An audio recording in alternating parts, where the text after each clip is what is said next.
The morning cast a warm glow on the moving truck parked in front of Lisa's house. Its sturdy frame, a symbol of new beginnings. Lisa stood on the porch, a mixture of apprehension and determination etched on her face as she surveyed the bustling scene before her. Boxes stacked high, furniture being loaded with care, and the rhythmic hum of activity in the air.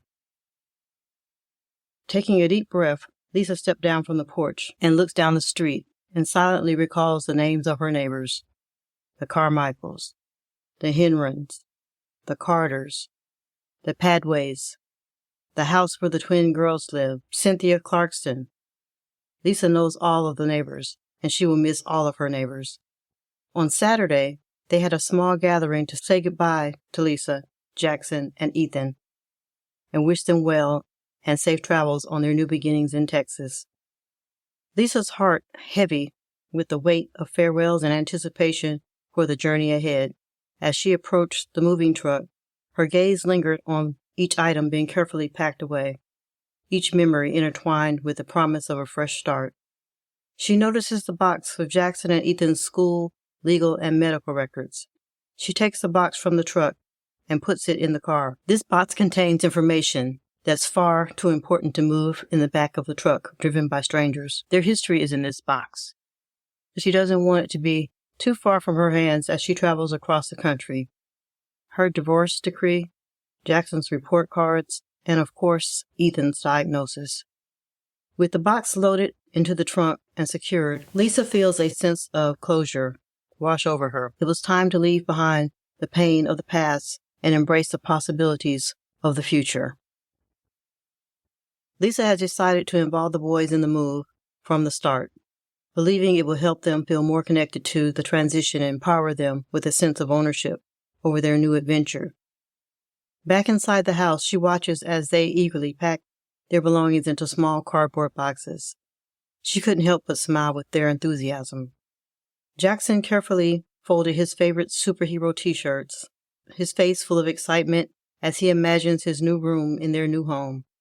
Ethan, ever the explorer, packs toy animals and toy cars haphazardly into his box. For Lisa, seeing her sons engage with this process of packing was bittersweet. It was a tangible reminder of the resilience of childhood, the ability to adapt and find joy in even the most uncertain of circumstances. And as she watched them, she felt a surge of gratitude from their unwavering optimism, their belief that no matter where they went, as long as they were together, everything would be all right. Lisa gingerly touched the bandages on her chest, wincing at the tenderness. The memory of Mark's sudden attack sent shivers down her spine, but she pushed the fear aside, focusing instead on the task at hand. With a deep breath, she squared her shoulders and stepped outside to check the mailbox one last time. As she approached the mailbox, Lisa's heart raced with anticipation, half expecting to see Mark's looming figure waiting to confront her one more time. But the mailbox stood empty. The only sound, the faint rustle of leaves in the breeze. Relief washed over her as she turned away, her gaze sweeping over the familiar surroundings of their suburban neighborhood one last time. With determination in her step, Lisa retraced her path back to the house, her mind already focused on the journey ahead. She had one final check to make before hitting the road to their new home in Texas, leaving behind the painful memories of the past and embracing the promise of a fresh start.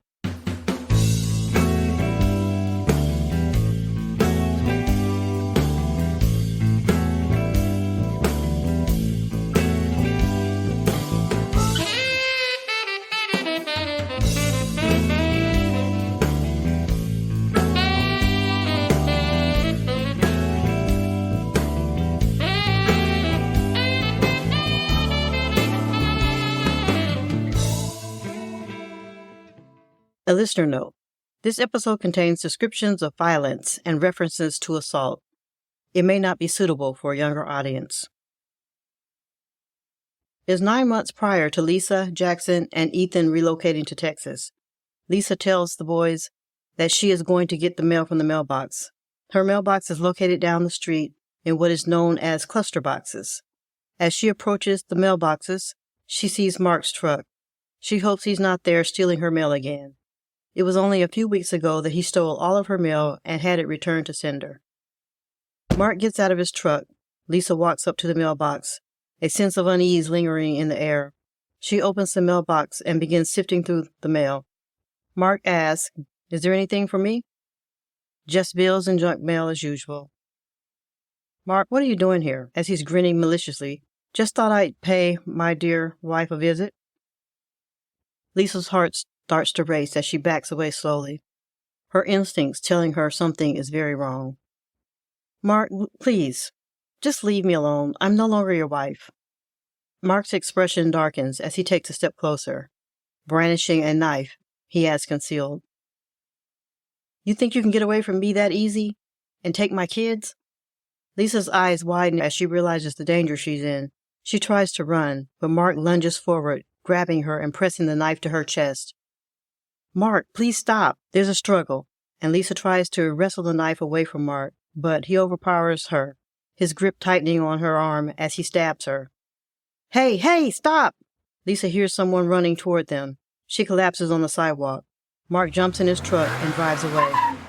"Oh my God, are you bleeding? I'll call for help." Lisa's breath comes in short gasps as she fights for her life, thankful that someone came to her rescue. The police arrive before the ambulance, and Lisa asks her neighbor to call her mom to pick up her son so they don't have to see her in this condition. The knife wounds Lisa suffered during the attack were primarily superficial, and the lacerations on her arms and hands inflicted as she attempted to defend herself from Mark's assault. While they were not life-threatening, they were nonetheless painful and required medical attention to clean and dress properly. After the attack, Lisa takes the necessary steps to protect herself by pressing charges against Mark. As a result, a warrant is issued for his arrest, marking a significant legal action taken to hold him accountable for his violent behavior. After the traumatic incident, Lisa is referred to a domestic violence counselor to help her navigate the legal proceedings and provide support during this challenging time.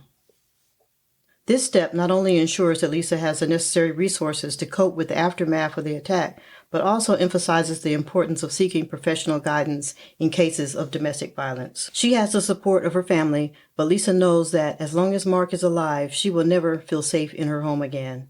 In the months following their divorce, Mark has ran her off the road, stolen her mail and money, busted out her living room window, and now this. Mark is subsequently arrested for his assault, and he says it only happened because he was high on drugs. The judge allows him to seek drug abuse treatment rather than sending him to prison. This marks a pivotal moment in Lisa's journey, as it signifies the beginning of realizing that Mark will always create an excuse to make her life miserable. Lisa's domestic violence counselor, as well as the district attorney, let Lisa know that, unfortunately, the outcome of Mark's legal proceedings did not align with the severity of his actions. Despite the seriousness of the incident, the legal system sometimes falls short in delivering adequate consequences for perpetrators of domestic violence. This outcome can be disheartening for survivors like Lisa, who may feel let down by the justice system's response to their trauma. Lisa's decision to relocate stems from a profound need for safety and peace, not just for herself, but also for her sons. Despite the challenges of uprooting their lives, Lisa recognizes that it's essential to prioritize their well-being and escape the cycle of violence and fear that has plagued their home. This courageous step towards a fresh start demonstrates Lisa's resilience and determination to create a better future for her family, free from the shadow of abuse and insecurity. As the legal proceedings drag on, entangled in property settlements, custody battles, and the aftermath of abuse, Lisa meticulously plans her escape. With each passing day, she navigates the complex legalities while simultaneously laying the groundwork for her newfound freedom. Determined to break free from the shackles of her past, Lisa meticulously orchestrates her departure, strategizing every detail to ensure the safety and security of herself and her sons. Amidst the chaos of courtroom confrontations, she remains steadfast in her resolve to carve out a brighter future, one where she can finally find peace and sanctuary, and no court, no judge, no ex-husband will stop her from protecting her sons. Despite the court's disapproval, Lisa forges ahead with her plans to relocate to Texas, undeterred by legal constraints. With her resolve unshaken, she makes the bold decision to defy the court's ruling and embark on her journey towards a new beginning. Recognizing that her and her son's well-being outweighs the bureaucratic hurdles standing in her way, Lisa takes matters into her own hands, determined to chart her own path to freedom and safety. As she sets her sights on a brighter future in Texas, she remains steadfast in her commitment to create a life filled with hope, healing, and resilience, no matter the obstacles she may face along the way. It's a hot Monday in Dallas, Texas, 3 months before her planned move that Lisa signs the lease to their new home. She patiently waited until spring break when the boys were out of school so she would not draw any suspicions from Mark or his nosy friends. And she, Jackson, and Ethan flew to Dallas and enjoyed a week of planning, fun, and they even visited a potential autism center for Ethan that one of the therapists recommended. Upon her return to Southern California, Lisa kept her head down and normal routines. When a survivor of domestic violence is planning their escape, they often experience a mix of emotions ranging from fear and anxiety to hope and determination. On one hand, there's the overwhelming fear of retaliation from the abuser and uncertainty about the future. On the other hand, there's a glimmer of hope for a better life, a sense of empowerment in taking control of their situation, and relief at the prospect of finally breaking free from the cycle of abuse. For Lisa, it's a complex and emotionally charged process, marked by both trepidation and courage as she navigates the logistics of leaving safely while grappling with the emotional aftermath of abuse they've endured. Lisa anxiously waited for the school year to end before she defied everyone and saved the lives of her sons and herself. For students, June often marks the end of a school year, and graduation is a time of transition as students move on to new chapters in their lives. That can also be said of Jackson and Ethan. Driving to Texas with the boys proved to be an adventure. Lisa carefully planned their journey, packing snacks, games, and plenty of entertainment to keep the boys occupied during the long drive. They made frequent stops to stretch their legs, explore new places, and enjoy local attractions along the way. Despite the occasional challenges of traveling with young children, the trip was filled with laughter, bonding moments, and the excitement of starting a new chapter in their lives. As they crossed state lines and watched the landscape change, Lisa and her boys felt a sense of anticipation and hope for the future awaiting them in Texas. Lisa, Jackson, and Ethan settle into their new home and find themselves surrounded by a welcoming and inclusive community that offers friendship, support, and a sense of belonging as they embark on a new chapter of their lives. Lisa enrolls Ethan in a school with a robust autism program that proves to be a pivotal decision for Lisa and her family because Lisa thoroughly searched the schools in the area, specifically seeking out those with reputable autism programs before moving, and after careful consideration, she selected a school known for its expertise in supporting children with autism spectrum disorder. Before enrolling, Lisa visited the school with Ethan to tour the facilities and met with the staff. She was impressed by the school's welcoming atmosphere, dedicated teachers, and specialized resources tailored to meet the unique needs of students with autism. It was just as a therapist in Southern California had described it. Ethan's transition to the new school is smooth, thanks to the support and guidance provided by the school staff. They work closely with Lisa to develop an individualized education plan that addresses Ethan's strengths, challenges, and goals. At the new school, Ethan has access to a range of specialized services, therapies, designed to support his academic, social, and emotional development. This includes speech therapy, occupational therapy, behavioral interventions, and social skills training, all delivered with a supportive and inclusive learning environment. For Jackson, Lisa ensures that the transition to his new school in Dallas is as smooth as possible. Similar to Ethan's school search, Lisa carefully researches and selects a school for Jackson that aligns with his educational needs and preferences. She considers factors such as academic programs, extracurricular activities, and the school's overall culture and values. Jackson finds himself in a supportive and nurturing school environment where he quickly adapts and thrives. The school provides ample opportunities for academic enrichment, creative expression, and personal growth, allowing Jackson to explore his interests and talents. With her sons settled and thriving in their new school environment, Lisa recognizes the importance of prioritizing her own well-being and self-care. After settling in Texas and ensuring her son's stability, Lisa decides to pursue her passion for helping others. She secures a job as a caregiver for individuals with special needs, drawing from her own experiences as a mother of a child with autism. Through her work, Lisa discovers a profound sense of fulfillment and purpose in making positive difference in the lives of others. As Lisa immerses herself in her caregiving role, she recognizes the unmet needs within the community of specialized support services tailored to individuals with autism and their families. Inspired by her own journey and driven by a desire to create meaningful impact, Lisa decides to take the leap and start her own business. Drawing on the expertise, compassion, and entrepreneurial spirit, Lisa founds a holistic care agency dedicated to providing comprehensive support services for individuals with autism spectrum disorder and their families. Through her agency, Lisa offers a range of services, including in-home caregiving, behavioral therapy, educational support, and respite care designed to enhance the quality of life and promote well-being of individuals with ASD and their families. With a deep commitment to fostering supportive and inclusive community, Lisa's agency becomes a beacon of hope and empowerment for families affected by autism, offering a lifeline of support, resources, and advocacy. Through her dedication and vision, Lisa not only transforms the landscape of autism care in her community, but she also creates a legacy of compassion, understanding, and positive change for generations to come.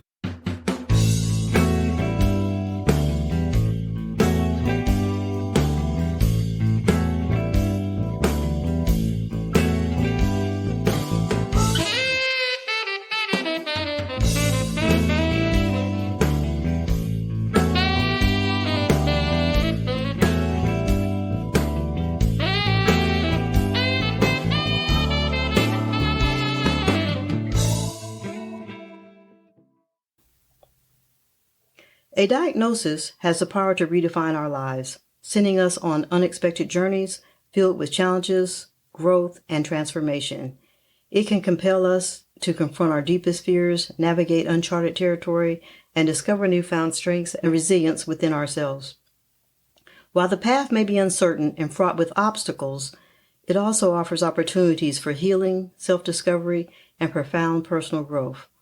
Ultimately, a diagnosis serves as a catalyst for change, propelling us toward new beginnings, unforeseen possibilities, and the profound realization that our greatest strength lies in our ability to adapt, evolve, and embrace the journey wherever it may lead.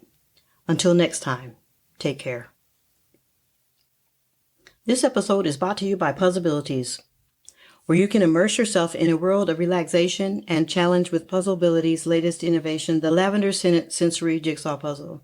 Crafted with care and design to soothe your senses, this puzzle combines the joy of puzzling with the calming aroma of lavender. Visit puzzleabilities.com, where you can order the new lavender puzzle and subscribe to a subscription box and receive quarterly jigsaw puzzles that tickle your senses year-round.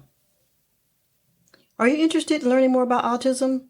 We recommend Autism Speaks, a leading autism advocacy organization offering comprehensive resources, research, updates, and support for individuals with autism and their families. We also recommend the Centers for Disease Control and Prevention. They provide reliable information about autism spectrum disorder, including statistics, diagnosis, and treatment options. Additionally, we recommend the National Institute for Neurological Disorders and Stroke. They offer an in-depth information about the latest research and scientific advancements related to autism and neurological disorders. Also, the Autism Society, a nonprofit organization dedicated to improving the lives of individuals with autism through advocacy, support, and education. Their website provides valuable resources and information for families affected by autism. The one that we recommend the most? Your local autism support groups and organizations. Many communities have local support groups and organizations that offer workshops, seminars, and resources for individuals and families affected by autism. These groups can provide valuable support and connect you with others who may understand your experiences. By accessing information from reputable sources, you can gain a better understanding of autism and access resources to support individuals with autism and their families. Please note that this episode features reenactments and dramatized details. While in most cases the exact verbatim dialogue may not be known, all dramatizations are grounded in research. To respect the privacy and confidentiality of individuals involved, names and some identifying details have been changed. Do you have an interesting caregiver story that you would like to have told? Please email us at podcast@takecaretime.com. We would love to hear from you.